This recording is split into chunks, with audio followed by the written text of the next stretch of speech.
Peace, of course. Why? Because peace is the way to live. Have you ever experienced war somehow? We are witness to war all the time.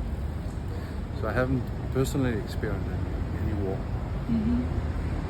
Should Germany deliver weapons? No.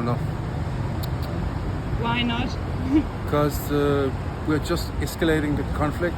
Yeah. We're going from ammunition to tanks to airplanes Yeah. and missiles. So this is just up the escalation.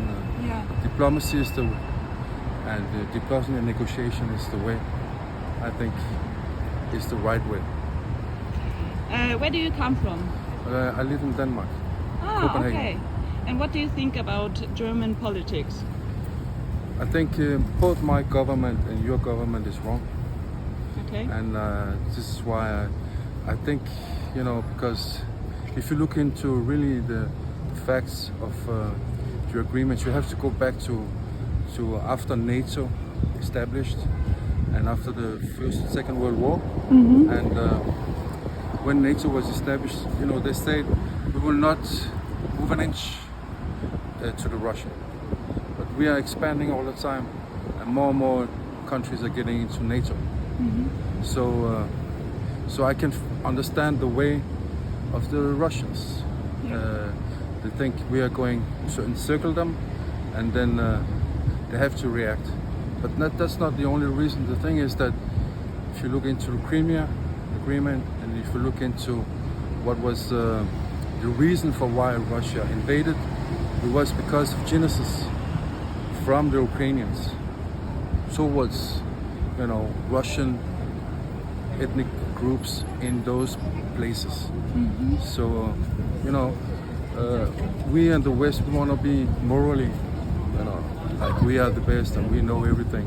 But see what we did in Iraq, see what we did in Afghanistan, see what we did in Libya, and that was a NATO, and Yemen, and etc. So the problem is that we are not, we have double standards, and I can't live with double standards. I mean, personally, I think it's rubbish. I talk a lot to the normal people, and everyone thinks nearly the same somehow. Why is war still going on? Why are the politicians, or I don't know who, doing those things? Because the people here don't want that. They don't want to harm anybody. Yeah, that's good. That's what I love about the German spirit, because you're not afraid to say what you think. See other countries, they don't have any voice. So if anybody's going to stop this escalation, it's the Germans. Today we have the Tag der Deutschen Einheit. Yeah. What do you think about this? I'm so happy that it happened in 91, because after the Yalta conference, Churchill, Roosevelt and Stalin divided Germany, and of course you can't divide a people, and in the end they will get reunited. It took 46 years, but from 45 to 91 to get reunited, and that's destiny. That should happen.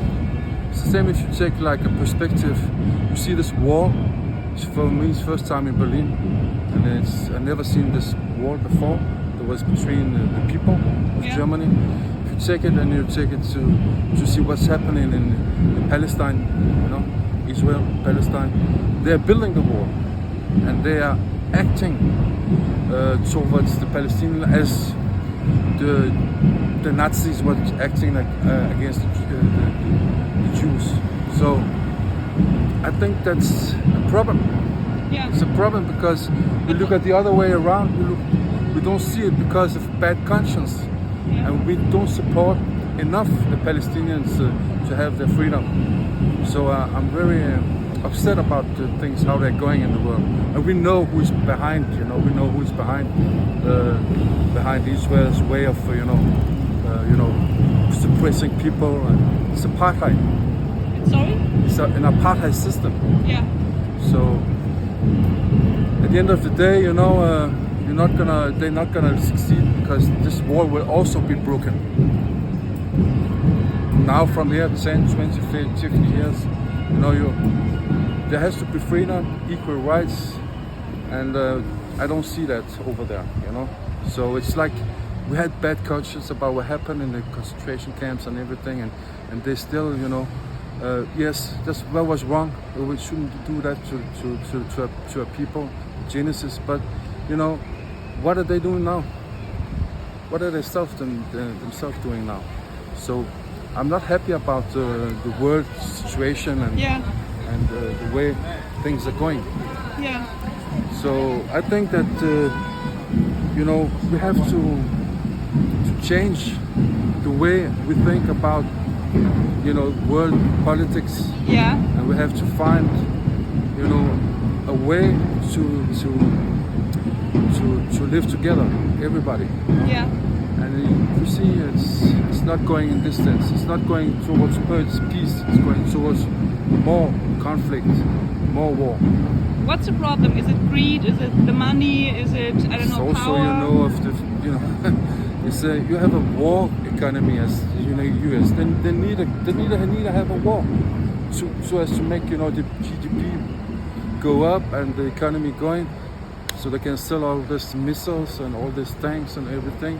You saw that what Trump was doing. He was saying 2% of the GDP you have to pay it he's a member of NATO, and everybody's, you know, escalating, and what is it called when you're going up, arming the countries. Yeah. And we hear about this tension about, you know, US, China, and the axis and so on and so on. But I don't think the way we will eventually, if it's gonna be a third world war, you know, and nobody's gonna survive that. Because it's missiles, it's atomic missiles, and it's people who's you know, in 1 second everything will be blasted away.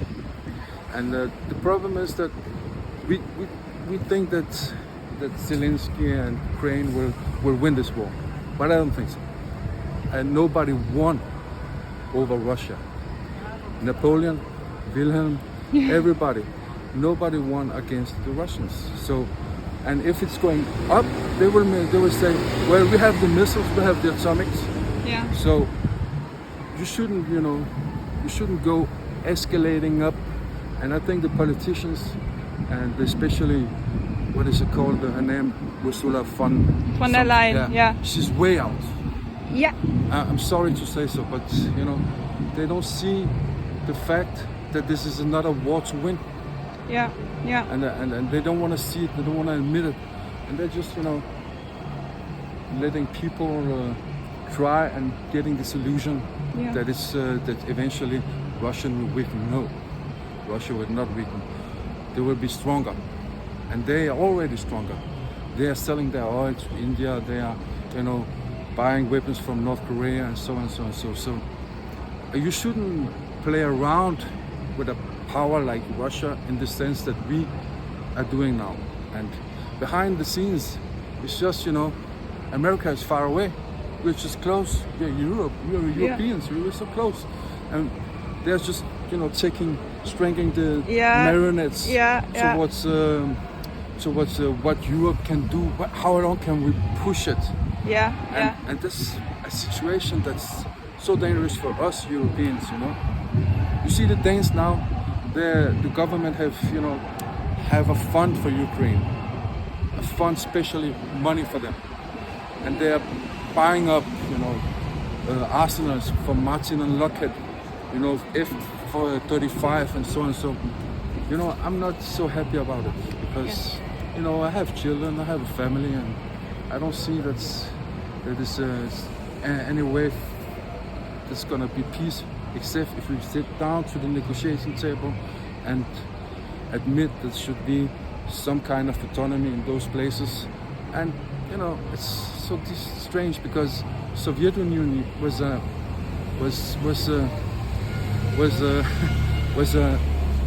monster, which, you know, became big just because of after the Second World War, and it took more countries into its side. And what happened? I was into the Stasi Museum today. I saw how it's Stasi using. Yeah, yeah. And I saw how people were divided, Germans, families, and they suffered for 41 years, 46 years. Yeah. So now Germans got back together, but it's in a sense the politician or the people on the power, they don't see things clearly. It's my opinion. So it's very sad because there is no voice who's gonna say end this, stop this, and let's get down to negotiation, or let's get down and find out what is it that we have to do. Because I would say that I'm a bit afraid for the future to come. Yeah. Because it can happen any day, any moment. Just an ordinary mistake, human mistake, can make the escalate everything. Escalate. So I'm not happy about what's happening. Not at all. One last question. You talked about the future. We are in this city here. There are those great buildings. I think those buildings are all around Europe and the world. And when I look at them and I think of how the people might have been, I can't imagine that those people were the same like us, like fighting at each other and things like that. When you look at this has been done by a civilization, trading, commerce, all over the world in peace. Because I can't imagine it other way. I'm so the way forward is trade. It's not trade had always been joining people together, and it's the way to go further ahead. Trade. Now we have made so many embargoes on Russia, so but they suffer for a period of time, but then they come back again. Yeah. So I think it's useless, and to be so stubborn and not to bend the heads together, Europe, and negotiate and find a way, because nobody's gonna win this one. Nobody. Not NATO, not Europe, not Russia. It's gonna be a total disaster. So we better wake up, and the people's gonna wake up, and they're waking up. I'm so happy to see when I was in the place here over, people were speaking about the things, and I see a voice, I see a German people who is awake and it's not being fooled like we are in Denmark or other places. Thank you very much. I'm going to this demonstration, so have a good day. Nice to meet you. Nice to meet you too.